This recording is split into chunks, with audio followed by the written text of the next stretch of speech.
Bonjour à tous, je suis Gaëlle Lévesque, je suis maire de Lodève, vice-présidente de la communauté de communes Lodévois et Larzac et également conseillère départementale de l'Hérault. Je souhaitais juste vous dire un petit mot, remercier l'association Vigilance Patrimoine Paysager et Naturel d'avoir organisé ces 2 journées sur la géothermie.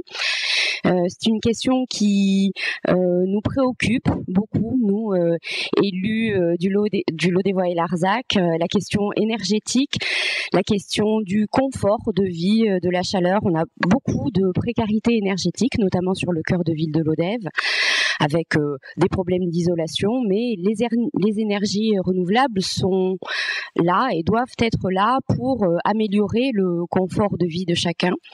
Et d'ailleurs, sur le Lodévois et Larzac, alors nous sommes en train d'élaborer un plan local d'urbanisme intercommunal dans lequel nous avons fait des choix assez sérieux concernant les énergies renouvelables. Enfin, notamment, nous ne souhaitons pas que des parcs éoliens s'installent sur notre territoire. Et concernant le photovoltaïque, c'est uniquement sur des friches industrielles. Donc, à ce sujet-là, la géothermie nous semble être vraiment une autre énergie renouvelable propre à la fois préserver nos territoires et proposer aux habitants un meilleur confort de vie. Donc, je vais vous souhaiter de bien travailler cet après-midi. Malheureusement, je dois partir à Clermont-Lérault, donc je ne pourrai pas être avec vous. Mais je me tiendrai informée des informations et de vos travaux de cet après-midi. Demain, c'est une rencontre plus grand public. Donc, je vous souhaite d'avoir une bonne fréquentation et puis je suis certaine que ça va marcher. Ce sont vraiment des questions qui sont importantes et on est un territoire de projet. Donc, il est bon que les collectivités qui sont les premiers interlocuteurs des porteurs de projets soient bien informées des possibilités, qu'elles puissent, à travers les autorisations d'urbanisme et les rencontres qu'elles font avec les pétitionnaires, informer les gens et puis que les gens soient au courant qu'il y a beaucoup d'alternatives et qu'il faut les saisir. Donc merci beaucoup, bon après-midi à tout le monde et à bientôt.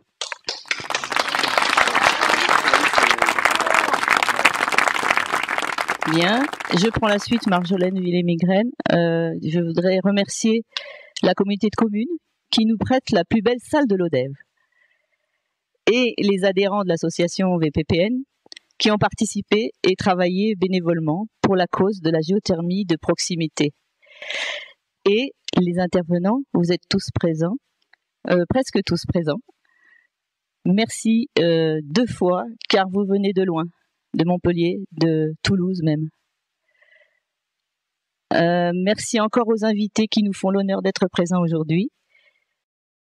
Nous ne sommes pas très très nombreux aujourd'hui parce que la crise sanitaire et le déconfinement ont bouleversé les programmes des élus. Certains ont d'autres réunions aussi cet après-midi, comme la réunion de tous les maires de la communauté de communes de la vallée de l'Hérault. Cependant, cette rencontre n'est que le prémisse d'autres échanges entre nous. Nous avons déjà constitué un réseau qui va se prolonger au-delà de cette réunion, les absents compris. Deuxièmement, nous allons retranscrire les conférences sur YouTube et restituer les débats sur un espace de discussion de notre site ouvert à tous, dont les 88 élus des communautés de communes avoisinantes que nous avons invités. Donc, vous savez aussi qu'on a des visites d'installation prévues pour octobre-novembre, donc on va se revoir aussi, certains d'entre nous, et même d'autres que vous ne connaissez pas, vont venir, parce que l'important c'est de voir, c'est intéressant de comprendre, de voir in situ. Donc la promotion de la géothermie ne s'arrêtera pas à cette rencontre. Alors notre association VPPN, c'est une association environnementale qui représente un collectif de l'Hérault et du Sud-Aveyron de 65 associations, qui va créer une commission énergie renouvelable avec un collectif régional. Nous organisons aussi des rencontres aujourd'hui, des rencontres sur la géothermie. Vous avez tous le programme. vous avez compris qu'il a pour objectif de susciter des projets ambitieux de géothermie de proximité dans chaque commune et intercommunalité de notre département, de vous faire connaître des réalisations existantes, leur bilan énergétique et financier et les acteurs de la géothermie, et de vous donner des outils pour être accompagnés dans vos projets, et aussi des adresses de maîtres d'ouvrage, d'installateurs. Créer des contacts aussi entre nous tous, bien sûr, et un réseau avec les absents d'aujourd'hui, puisqu'au-delà de cette rencontre que nous allons restituer, nous allons organiser une ingénierie des débats. Géothermie et transition énergétique. On a déjà tous compris que les gaz à effet de serre, c'est le principal sujet maintenant, et qu'on est incité à décarboner notre économie. Pour vous, élus et autres acteurs, du public, du privé, l'objectif est d'intégrer l'exigence climatique dans vos projets d'énergie renouvelable.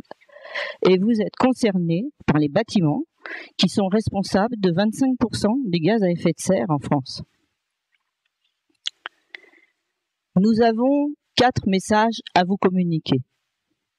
Bien sûr, d'abord et avant tout, promouvoir la sobriété énergétique. On est en plein dedans avec la géothermie. Par exemple, quand on couple la rénovation énergétique ou l'isolation thermique des bâtiments neufs ou un nouveau mode de chauffage renouvelable comme la géothermie. Autre exemple, avec la géothermie, on utilise maintenant de plus en plus la régulation thermique par pièce dans un bâtiment. Ensuite, vous devez analyser ce que vous remplacez. Exemple, si vous remplacez la chaudière à fioul ou à gaz d'une école qui émet non seulement du CO2, mais aussi des particules fines, par une pompe à chaleur eau, vous participez grandement à la décarbonation. Troisième point, chaque territoire a sa spécificité. Il faut regarder son contexte. Chez nous, territoire de paysages, de montagnes et d'une riche biodiversité, la géothermie est l'énergie renouvelable la plus appropriée. Sur sonde verticale, elle est adaptée à 97% de l'Occitanie et sur nappe aquifère à 25%, selon l'AFPG, Agence française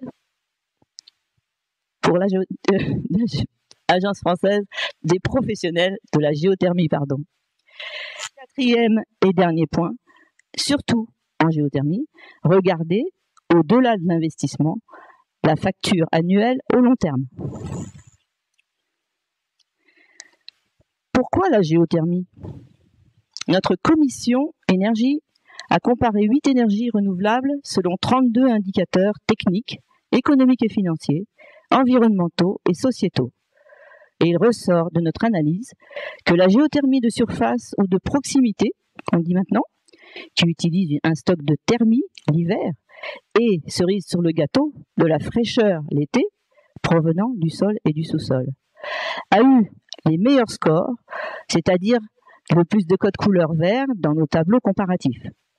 De même que le solaire thermique, qui permet de stocker de la chaleur dans des ballons d'eau chaude.